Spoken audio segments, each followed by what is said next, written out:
Hello guys, today I am giving you a very interesting movie about ancient gods. Let's go straight to the recap. Before watching, please subscribe the channel. In ancient Egypt, gods lived among humans and ruled the earth. They can be easily distinguished because they are much taller than the average person, have golden blood, and can transform into all sorts of fearsome monsters. Osiris is the king of all the land provided by the Nile, while his brother Set rules the barren desert, and this isolation has made him bitter. In the end, Osiris decided to transfer the throne to his son, Horus, who is associated with the goddess Hathor. He cares for Hathor so much that he gifted him one of Egypt's greatest treasures, a bracelet of 40 stars, which can drive away demons. On the day of the coronation, everyone comes to celebrate, including every god but also every mortal in the city. This includes Zaya and her boyfriend Beak, a thief who doesn't hesitate to steal imaginary items to cheer up his girlfriend, and maybe one day run away together. After all, the gods have given their greetings, and the mortals have left their offerings. Osiris makes a speech and prepares to place the crown on Horus. However, they are interrupted by the arrival of Set, who pretends to be here with a gift but soon fills the place with his own army. He then hands Osiris over to the staff their father had given him, and asks for battle because he believes it is his turn to rule. Osiris refuses to fight his brother, so Set kills him on the spot and declares himself the new king of Egypt. His first new rule is that not everyone will be able to easily go to the afterlife. From now on, humans will have to pay out of their fortunes. Horus will not stand up for this and immediately begins fighting Set to avenge his father. They are both very good warriors with a similar level of skill, so they end up transforming into metal beast forms to continue fighting in the sky. To aid their master, Set Metaphor appears and reflects the sun on their shields to blind Horus, giving Set the opportunity to claim victory and take Horus' eyes. Set is about to kill Horus as well, but Hathor comes and offers herself to him in exchange for Horus' life. Thus, Horus is banished instead. 1 year later, most of Egypt has been enslaved by Set, and they now lack the money to have another life. Some of the gods tried to defeat him to save the kingdom, but they all died, while Hathor continues to play the role of lover patron to survive. Zaya is a slave to Set's architect, or Sho, who is working on building the tallest obelisk Egypt has ever seen. Bik has been sent to do manual labor, but whenever he gets the chance, he sneaks into Urshu's office to visit Zaya. One afternoon, Zaya shows Bey that Set's army will return with spoils from the wars, which means his vault will be unlocked in the evening, and this is the perfect opportunity for Bey to sneak in and retrieve the eyes of Horus. To help him, Zaya steals the pyramid plans from Urshu, replacing them with blank parchments. When night falls, Bik jumps from a roof into the carriage carrying the gold, which is soon thrown into the vault. There, Bik uses the plans to avoid most traps, but he accidentally activates one anyway. And there's a third bridge that isn't on the plans at all. Fortunately, Bik is quick and nimble, so he dodges every attack and reaches the statue guarding one of Horus' eyes.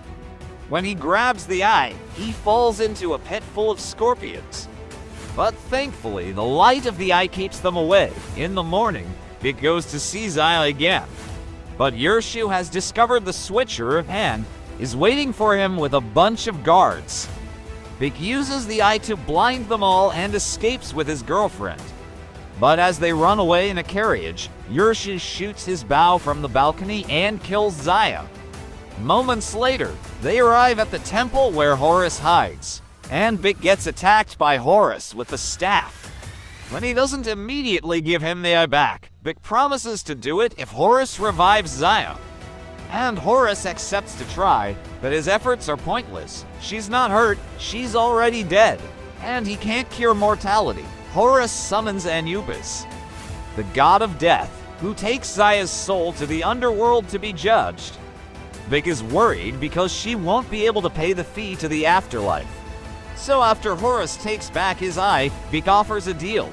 If Horus comes up with a way to save Zaya, Vic will show him the way into the pyramid to get the other eye. Horus accepts after explaining he may get some extra benefits if he becomes king again. And they take off after hiding Zaya in the temple. Meanwhile, Set's sending his army to attack another goddess stronghold when he learns about the missing eye. By the time Set goes to Horus' temple, his nephew is already gone. But he does find Zaya's body and takes her necklace after sending his men to find Horus. Back to Horus and Vic. They're currently climbing a mountain because Horus can't transform without both eyes. And he needs help to defeat Set. Once they reach the top, Horus prays to his grandfather, the god of the sun, for a blessing that temporarily allows him to transform again. And fly with Vic towards the solar divine vessel where Ra lives. Here, Ra's duty is to fight the shadow beast Apophis every day and keep it away from Egypt. Ra refuses to get involved in Set's conflict because he believes in staying neutral where his sons are concerned, not willing to play favorites. However, he does allow Horus to fill a flask with the waters that surround the vessel. Back in Egypt, the last standing rebel gods have retreated behind their walls. So Set takes the chance to visit his ex-wife Nephthys and takes her wings from her. At the solar vessel, Ra temporarily grants Horus some power so he can fly back with Vic, but he loses it as soon as they get closer to the ground and have a rather inelegant landing. Next, they need to use the flask of water to kill the dessert, which would weaken Set greatly, but first Horus sends Vic to gather some regular water to drink. Near the waterfall, Vic is ambushed by Set's Minotaur army, led by Nevis. Fortunately, Horus quickly comes to his rescue and easily defeats them all. But Nevis is only pretending to be dead. He waits for the right moment to push Horus and Vic off the waterfall before fleeing. And the only reason the pair survives is thanks to Horus' staff. Nevis reports back to Set, who kills him for having failed and sends his mighty hunters after Horus. Then, Set asks Hathor to take him to the underworld, since she has access there, because she used to be counselor to the dead. Hathor pretends she'll think about it, and when she has a free moment, she uses her powers on the sand to make it show her how Horus is doing. When Set finds her, he finally realizes Hathor still loves Horus and she's been lying all this time. So he tries to kill her, but Hathor escapes by opening a portal with her bracelet at Osiris' tomb. Vic and Horus are pausing their walk back to the city to take a rest. Suddenly, Set's hunters show up riding giant snakes. And it's dangerous for Horus to fight them because he can't stand their venom in his current state. Vic devises a plan without delay. He proposes that he will act as bait and lure the serpent towards him, while Horus conceals himself among the walls. Once the serpent approaches, Horus will make a surprise attack. Their first attempt is unsuccessful, as the serpent survives the attack and the staff is lodged in its mouth. In their second attempt, Vic prolongs his distraction while Horus leaps onto the serpent and slays its rider. The serpent plunges off a cliff with no direction. However, there is still one more serpent to defeat before they can deal with it. Hathor appears and uses her authority to reclaim the staff and sets the serpent ablaze. The trio escapes unharmed, but Horus is unhappy to see Hathor and accuses her of being a traitor, unbeknownst to him. She had to act in self-defense. Vic reveals their plan to obtain the other eye, but Hathor warns them of the Sphinx that guards the pyramid, and will execute anyone who cannot solve its riddle. In an effort to seek help, Horus turns to the god of wisdom, but he continues to bicker with Hathor on their way there. Tired of being disregarded, Hathor strikes up a conversation with Vic instead and is stunned to learn about Horus' pledge. Although she knows it is impossible to bring Zaya back, she refrains from commenting. Shortly after, they arrive at Thoth's temple. where numerous copies of the god can be found because he only trusts himself. Thoth refuses to join their quest and instead advises them to bring the riddle to him, an idea that would result in one of their deaths. To change his mind, Vic strokes Thoth's ego by claiming that he would tell the Sphinx that Thoth feared answering the riddle incorrectly. The group proceeds to make their way towards the pyramid, and Hathor uses the opportunity to reprimand Horus for making unattainable promises to Vic. However, Horus feels justified because his deception is for the greater good. As they approach the pyramid, Horus decides to wait until nightfall to pass undetected, while Thoth reminds Horus of Hathor's past as Set's lover. Zaya employs her magic to project an image of herself waiting in line to be judged onto the sand.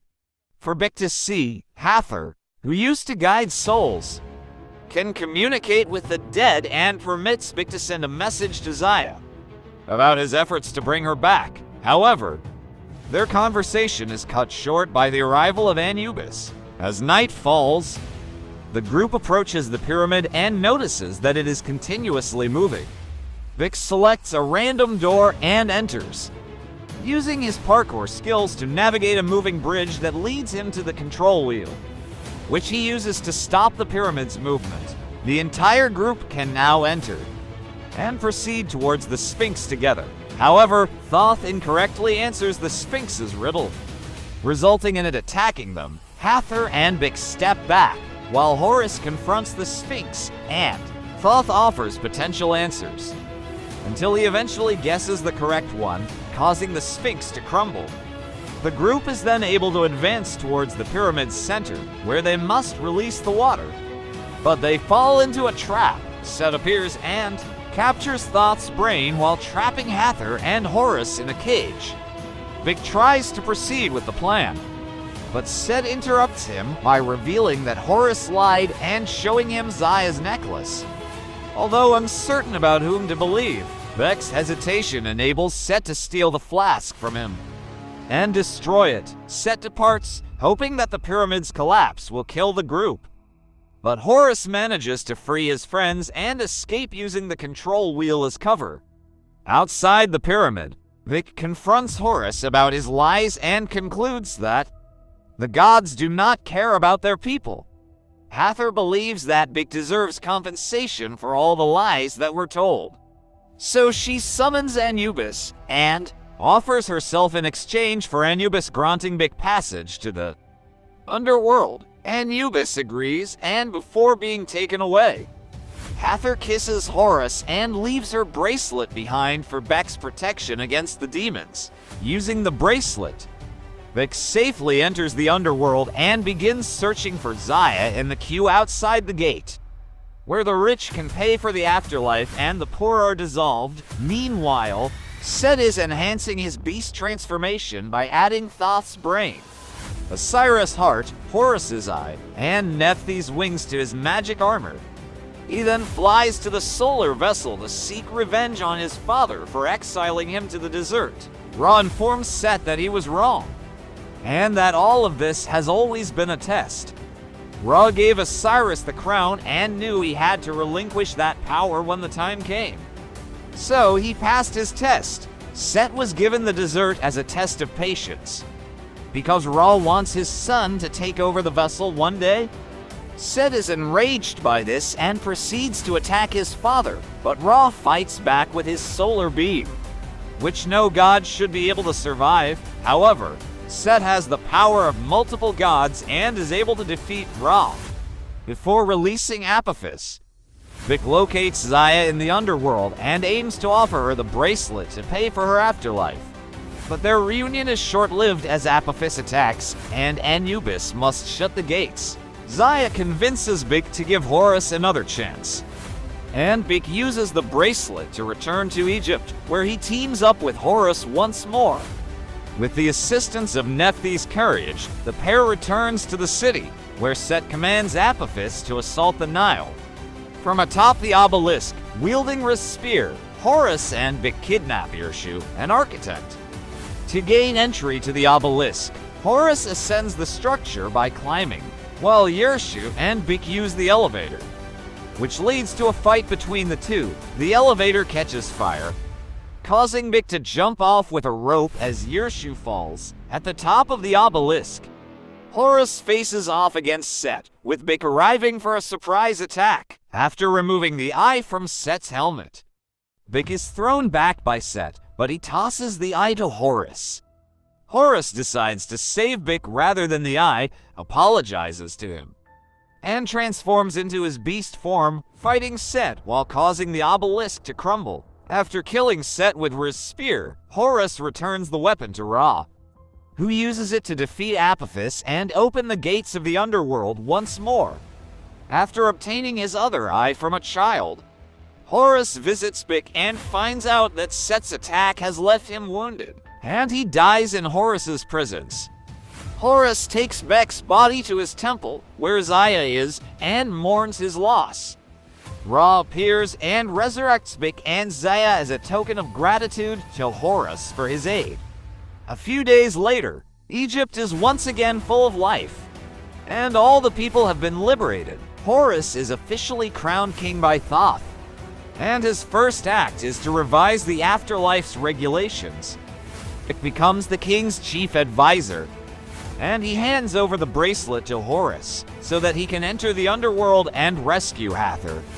Thanks for watching, and subscribe the channel.